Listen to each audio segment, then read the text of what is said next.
우리는 계속해서 룻기의 말씀을 살펴보고 있습니다. 오늘 5번째 시간인데요. 특별히 이 룻기의 말씀을 통해서 우리가 하나님의 헤세드를 한번 생각해 보고 있습니다. 텅 빈 한 사람의 인생을 하나님께서 어떻게 채워 가시는지 그 스토리를 보면서 나를 향한 하나님의 사랑과 은혜들을 생각해 보고 그려보는 시간들을 갖고 있습니다. 오늘도 우리에게 주신 이 본문의 말씀을 통해서 각 사람 마음 가운데 하나님께서 은혜로 채워주시길 기도하며 축복합니다. 우리는 전에 2장 전반부를 함께 살펴보았지요. 다시금 베들레헴에 돌아왔던 나오미, 그와 함께 온 며느리 룻은 베들레헴에 왔음에도 불구하고 여전히 텅 빈 삶 그대로의 모습이었습니다. 그것을 알 수 있는 것은 끼니를 걱정할 정도로 막막한 삶이 그들 앞에 놓여져 있었고 앞을 모르는 고통과 고난들을 경험해야 했습니다.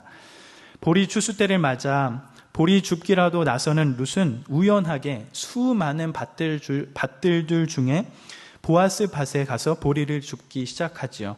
그런데 그때 때마침 수많은 밭들 중에 이 룻이 보리 줍기 하는 그 밭으로 보아스가 일꾼들을 보기 위해 오게 되어집니다.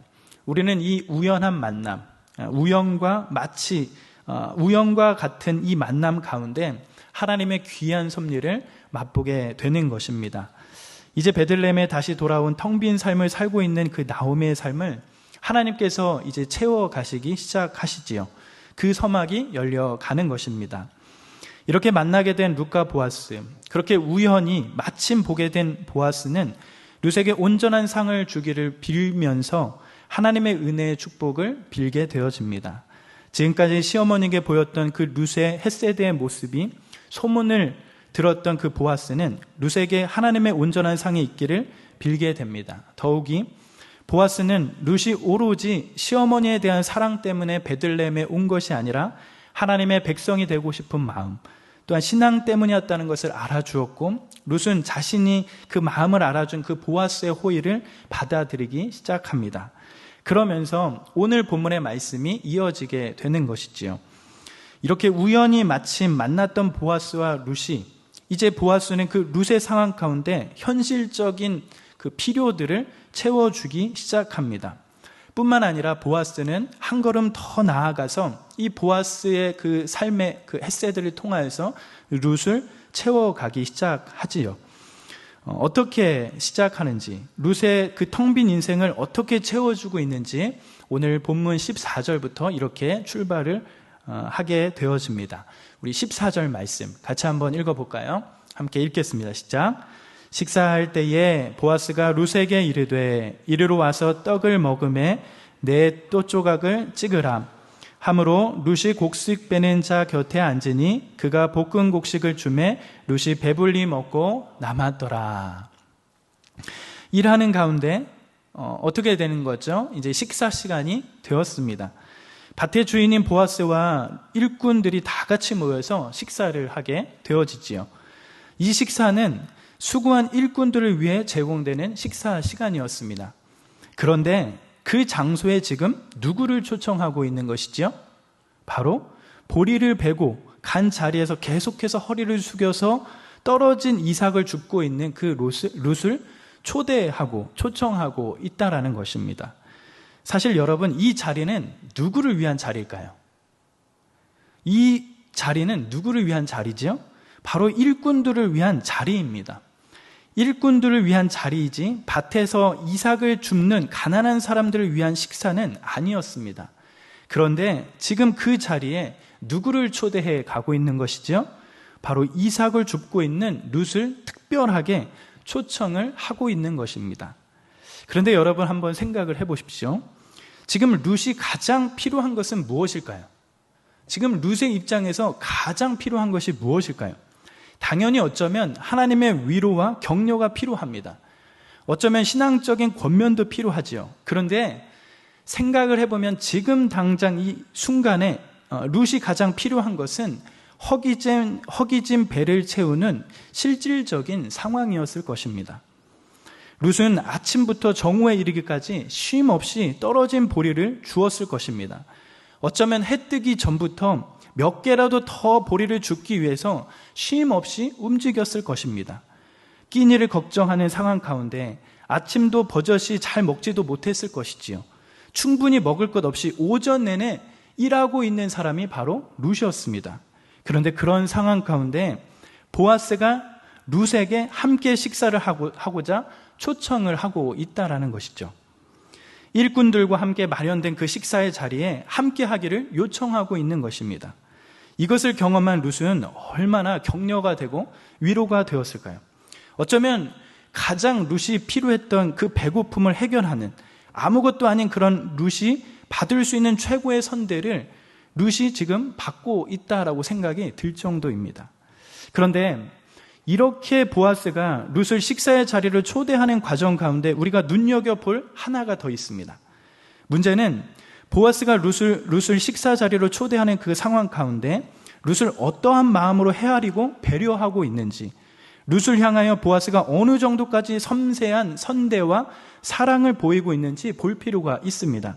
여러분, 보아스가 룻을 식사 자리로 초대했을 때 룻을 어느 자리로 초대하지요? 룻이 앉은 식사의 위치가 어디일까요? 바로 14절에 보니 룻이 곡식을 베는 자 곁에 앉았다라고 이렇게 말씀해 가고 있습니다. 즉 지금 룻이 일꾼들과 함께 식사를 하는 자리로 초대받았는데 룻이 지금 어디에 앉아 있는 겁니까?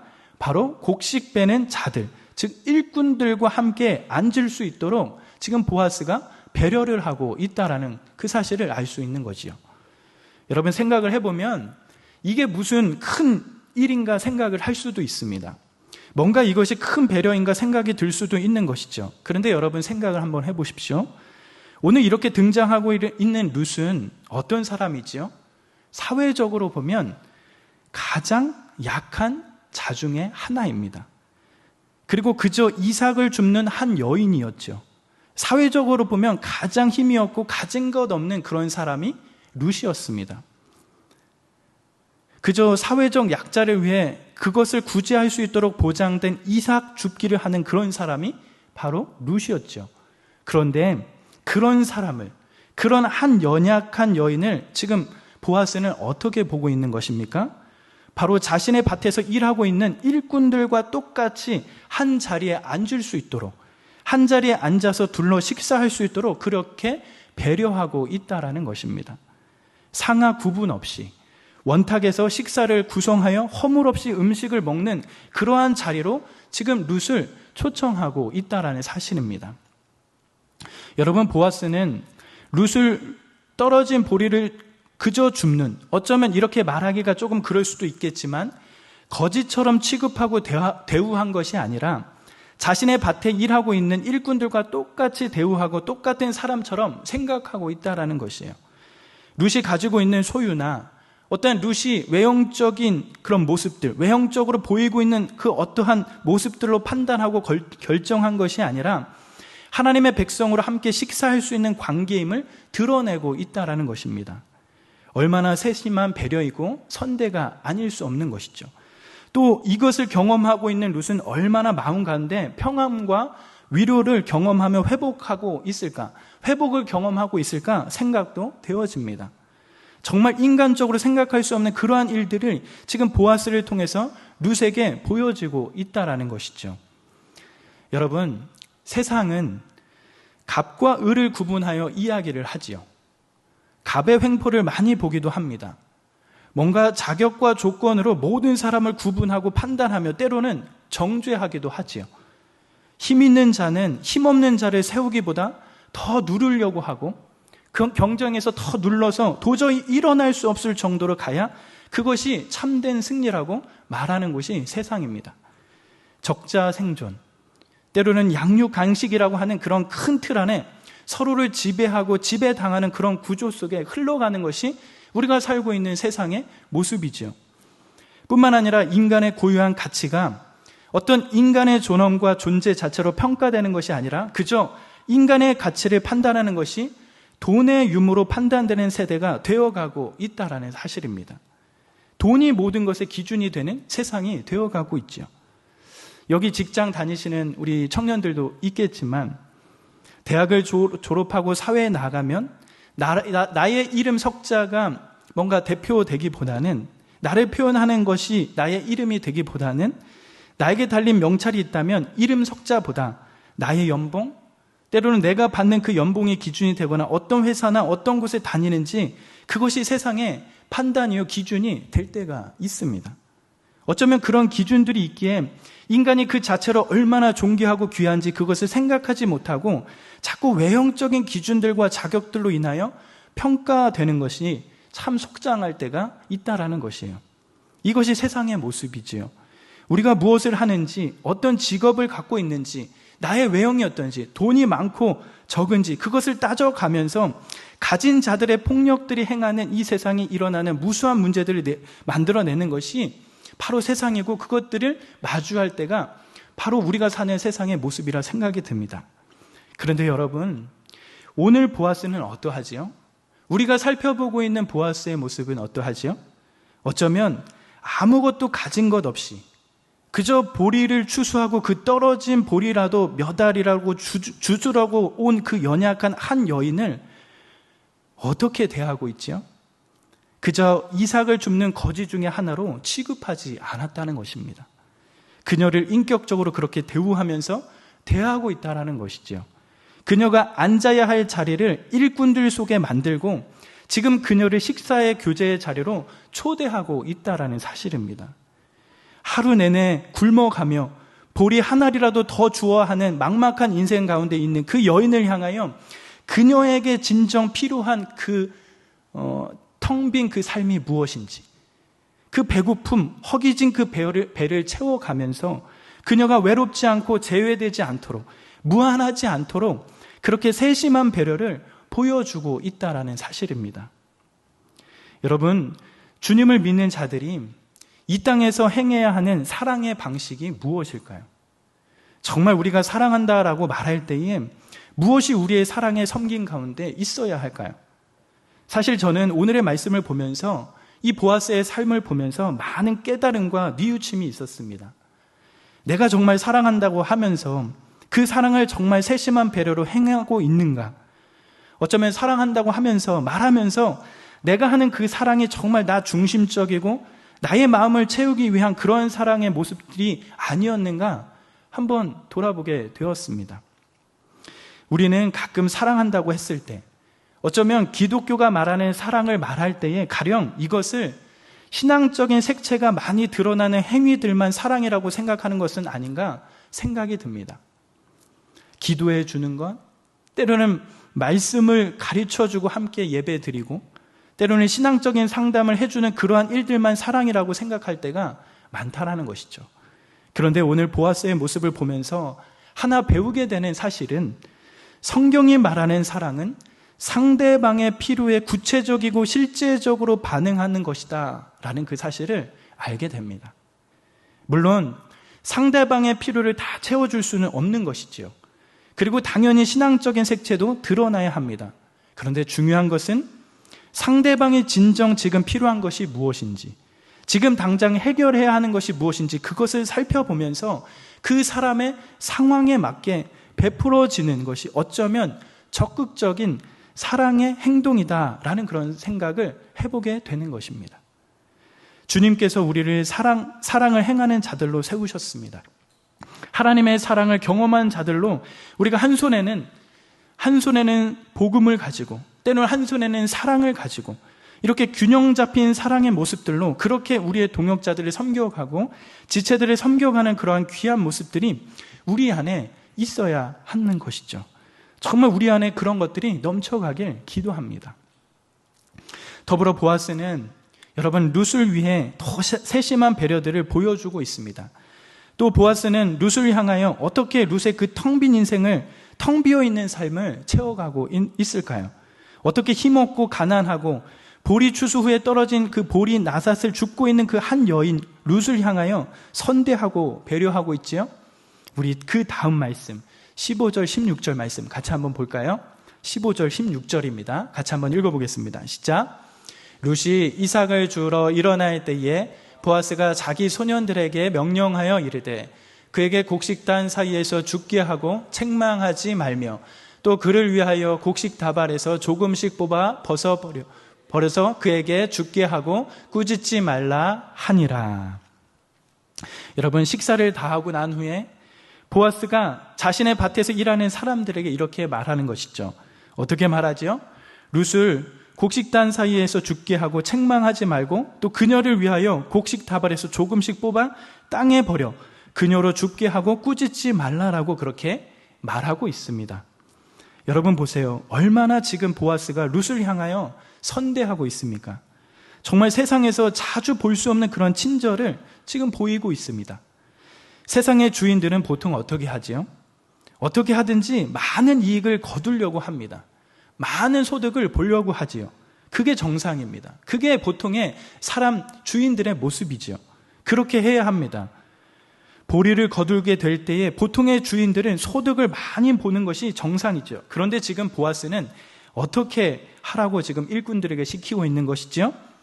룻이 주울 수 있도록, 룻이 줍는 그 양을 늘릴 수 있도록 곡식 다발을 일부러 바닥에 흘려서 룻이 줍도록 하라고 그렇게 명령하고 있는 것이에요. 주인인 자신이 거두어 들인 그 양에는 관심 없고 그 소득에는 관심 없고 오로지 룻에게 모든 시선을 고정해 가고 있다라는 사실입니다. 그런데 여러분, 중요한 것은 지금 이 일을 보아스는 언제 계획하고 있는 것이지요? 지금 이 계획된 일을 일꾼들에게 말하는데, 부탁해 가는데 지금 어떨 때에 부탁을 해가고 있습니까? 15절 출발 전에 이렇게 말씀하고 있죠. 바로 룻이 이삭을 주우러 일어날 때라고 이렇게 말하고 있습니다. 어떨 때 그렇다고요? 룻이 이삭을 주우러 일어날 때, 지금 보아스가 일꾼들을 향해서 말하고 있다라는 것입니다. 여러분, 보아스는 룻에 대해 정말 세심한 배려를 하고 있다라고 생각이 듭니다. 어쩌면 룻의 그 자존심을 지켜주고 세워주고 있는 것이죠. 여러분, 지금 룻은 어떤 상황이지요?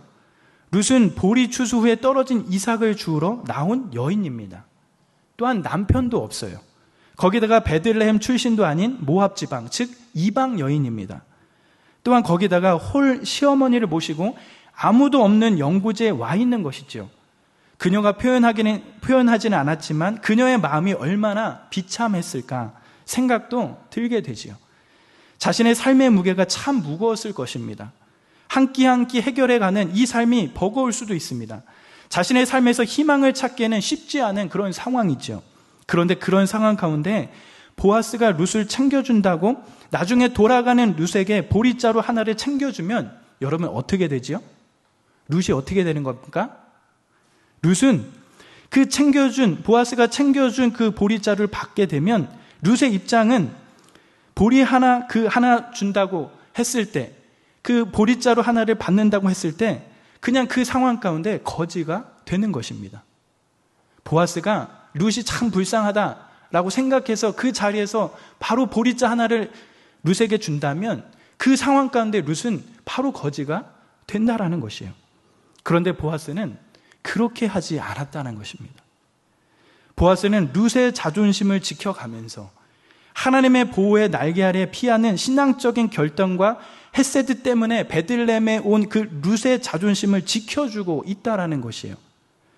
룻이 밥을 다 먹고 일어났을 때 아무도 룻이 눈치채지 못하게 일꾼들에게 시키고 있다라는 것이죠. 정말 어쩌면 세심한 배려가 느껴지는 순간입니다. 우리가 누군가를 도와주는 것은 참 좋은 일이죠. 누군가에게 물질을 나누거나 실질적인 필요들을 채워주는 것은 정말 중요합니다. 그런데 때로는 나눔과 필요들을 채워줄 때 때로는 그것이 폭력이 될 수도 있다라는 것이에요. 도움을 받는 상대방에게 무례함을 줄 수도 있고, 때로는 상대방의 마음을 때로는 심한 실패감이나 상실감을 줄 수도 있다라는 것이에요. 그러기에 상대방을 도울 때는 지혜가 필요하다는 것이죠. 지금 룻은 누가 봐도 이삭을 줍는 거지입니다. 보아스는 그런 룻에게 자비를 베푼다며 한껏 허세를 부리며 룻의 자루를 채워줄 수 있는 그런 능력이 있습니다. 그런데 그렇게 하지 않았다는 것이에요. 룻의 자존심을 세워가면서 룻의 그 존귀함을 지켜주면서 구체적이고 실제적인 사랑의 모습을 보이고 있다는 것입니다. 어쩌면 우리가 사랑을 실천할 때 중요한 것은 그 사랑이 상대방의 인격을 존중하는 데서 시작해야 한다는 것을 알게 될 수 있는 대목인 거죠. 한 사람의 인격을 하나님의 형상으로 바라보지 않는다면 사랑을 가장한 폭력, 때로는 구제를 가장한 갑질을 할 수 있다라는 그것들을 알 수 있다는 겁니다. 받는 사랑을 고려하지 않는 사랑은 때로는 내 만족을 위해 상대방에게 무례함을 줄 수 있는 그런 상황이 된다는 것입니다.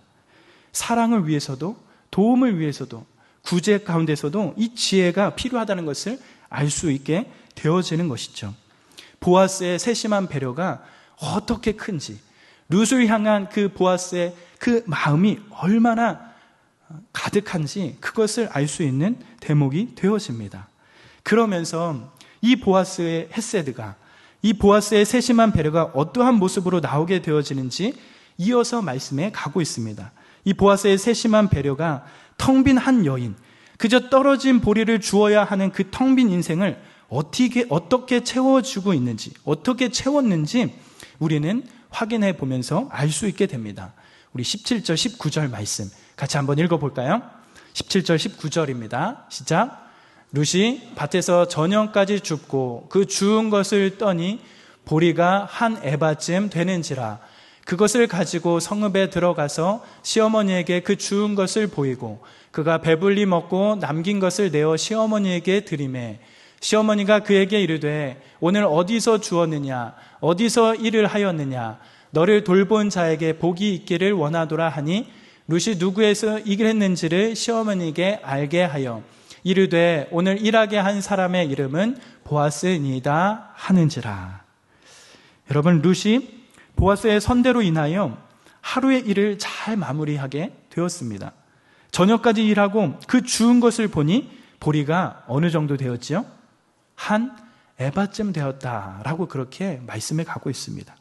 그 양이 얼마나 많았는지 시어머니인 나오미가 어디서 주었는지 물을 정도로 그 양이 어마어마하게 많았다고 그렇게 성경은 이야기해 가고 있죠. 사실 룻이 저녁까지 일하고 보리 주운 양이 얼마나 되는지 그 양이 얼마인지 감이 안 와서 이 대목에서 전혀 놀라지 않을 수도 있습니다. 생각해 보면 지금 룻이 추수한 일꾼들처럼 직접 추수한 것도 아니고 어떻게 했죠? 룻은 추수한 일꾼들이 떨어뜨린 그 보리를 하나하나 주워 왔다는 것을 생각해 보면 얼마나 많은 양을 주었을까 하는 그러한 기대가 생길 수도 있는 거죠. 그렇게 크게 기대가 안 될 수도 있다라는 것입니다. 그런데 여러분, 그 양이 얼마라고요? 한 에바, 이렇게 이야기해 가고 있어요.